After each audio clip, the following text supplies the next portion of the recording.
Okie dokie. So if you've been playing Dune Awakening like me, you have been bombarded with the many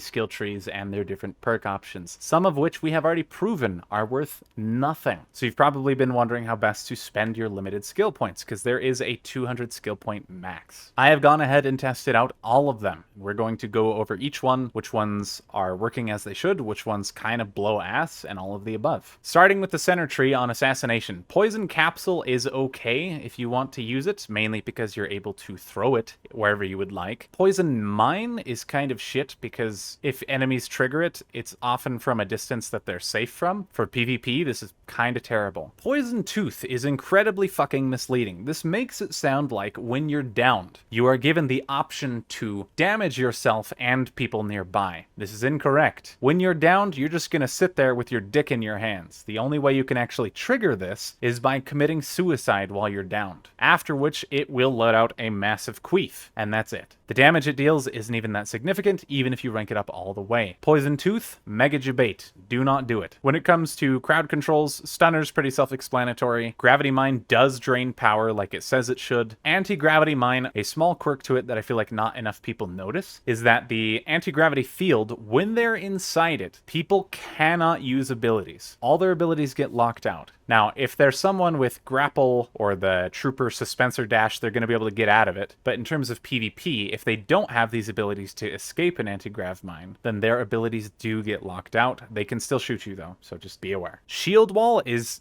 kind of cracked to the extent that I don't think it can break, and when it's out, it doesn't drain your battery. That said, hiding behind it in a PvP setting, probably not a bright idea, since anyone with half a brain cell is going to understand that in order to shoot you, they just need to not shoot the tiny shield wall that you're hiding behind. Solido Decoy is situational at best. If you really want to have a Loki-type decoy, feel free. Iron Will. This is misleading several people in my comments. I've already seen a lot of questions about this. It allows you to resist any of the Bene Gesserit voice commands. And when I say any, I do mean any. When it says that at least those of lesser practitioners, that is only there because the developers are such lore nerds that their pride will not allow them to just say it works on everything. The lore demands that they say, oh, well, Mentats could only obviously resist the lesser practitioners. Trust. That is flavor text. Please do not read into it. This is literally going to subvert any and all voice commands from Bene Gesserit skill trees. The only catch is that it does cost stamina. If you have no stamina, it's not going to proc. And it does have a cooldown. But this is virtually free in PvP for resisting all the Bene Gesserit skills. Hunter Seeker does indeed do that large, fat-ass amount of damage. However, if you've already watched my Troooper video to understand how damage works and how that's calculated, then you also know that people in PvP have a 40% skill damage reduction. That said, I can't even tell what damage type this is. I can't tell if it's plain physical, and I can't tell if it's concussive, because every time I test it, I kill my friend. Doesn't matter what I load him up with. Someone would have to be geared up to the teeth, loaded with uniques, and all of the above in order to survive this. And because of that, I do have to clarify, I can't confirm right now whether Hunter Seeker is modified by damage bonuses like range damage. If I had to guess, based on the turret, by the way, which is not modified by range damage,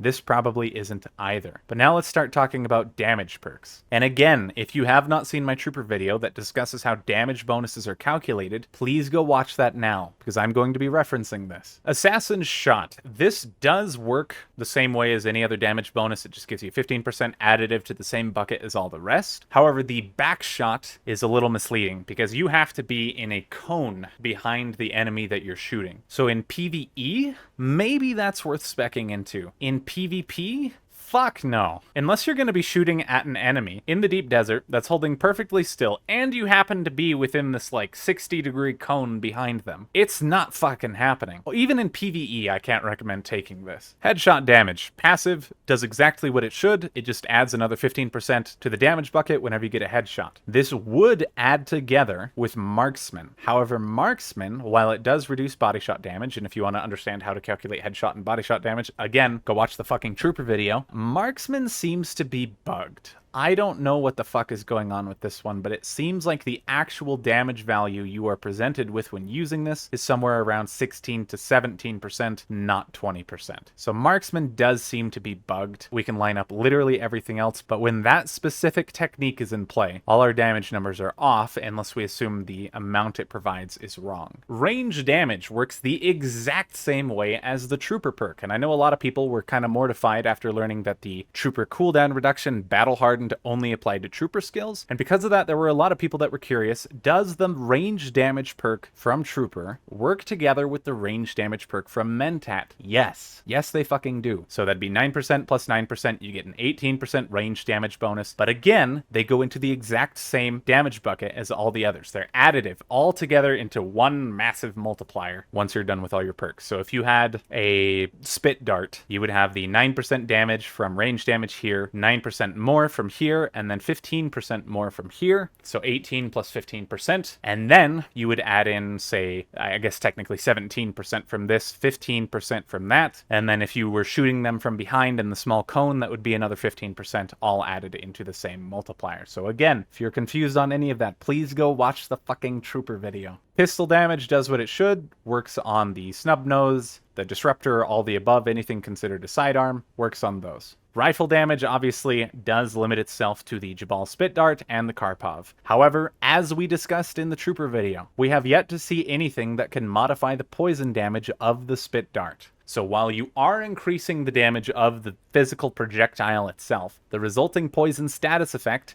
does not get modified. I had so many people confused on this last time and I don't understand why. It doesn't work. Exploit weakness works, but it's also kind of mega debate because the hitbox is super weird. I tested this on my friend 4 different fucking times, and even though I shot the weakness each time, it only registered on the 4th.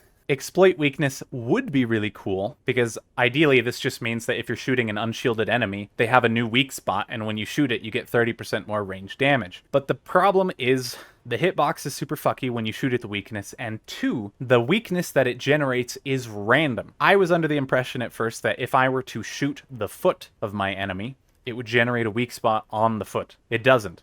It's completely randomized. You don't get to choose where that goes. On that note, Shield Overcharge works in the exact same way. This means that when you shoot an enemy that does have a shield, continual attacks against the vulnerability, the weak spot that shows up, will drain the enemy's power faster on the shield. However, I was under the impression for a second that this was going to work as some crazy mega power nuke. It would drain 30% per shot after you kept shooting the same spot. I was wrong. It adds a 30% multiplier to the power drain of whatever your damage would have dealt to the power pack of the enemy. So if you've watched my video on Trooper, we discussed how power draw works on shields in relation to damage. It doesn't just drain an instant 30%, it just takes whatever power drain you would have caused by shooting the shield and adds a 30% bonus to that drain. Definitely a PvP only perk, that's for fucking sure. Would probably say, well, no, honestly, both of these are hard passes because you don't get to choose where the weakness shows up. So even if you headshot an enemy in the middle of deep desert and that player whips around and starts shooting you back, what if the weak spot spawns on their ass? What if it spawns on their toe? But what if they're behind cover? You don't get to dictate where the weakness is. So in the end, I cannot recommend Shield Overcharge or exploit weaknesses. If you have to pick something else. Source of Power, on the other hand, this seems ridiculously fucking strong. When placed, you and all allies nearby basically get maximum power all the time, which means if you are taking damage to your shields will never run out of power, ever, because this bitch will constantly keep you topped up. I was trying to drain my power earlier with my friend. Neither of us were able to go 595 out of 600 power, because the moment we reached 595, instantly our power packs were refilled. Granted, this does have a cooldown, but as a panic button of sorts, for those with teammates out in the deep desert, you're getting railed on, you just need a bit of time to recover, this is absolutely the thing to use. Lastly, Garment Keeper. We've already done the math for how this works in the equivalent perks of the Trooper tree when it comes to weapons and the max durability loss and regular durability loss. The math is the exact same. The problem is it's really fucking hard to show that without shooting someone and damaging their armor over the course of like 800 shots, because the durability loss over armor is so small. It is ridiculous. This is probably something I would recommend to people who use unique pieces in their armor sets. But if you're just using standard shit, not a huge deal. That said, the maximum durability loss, if you've watched the Trooper video or the Planetologist video, you know that both of these are ridiculously fucking valuable if you do care about your armor. So while it's probably not stressing over if you're situated and using basic armor, please do not undersell the value of this to anyone who is using unique pieces.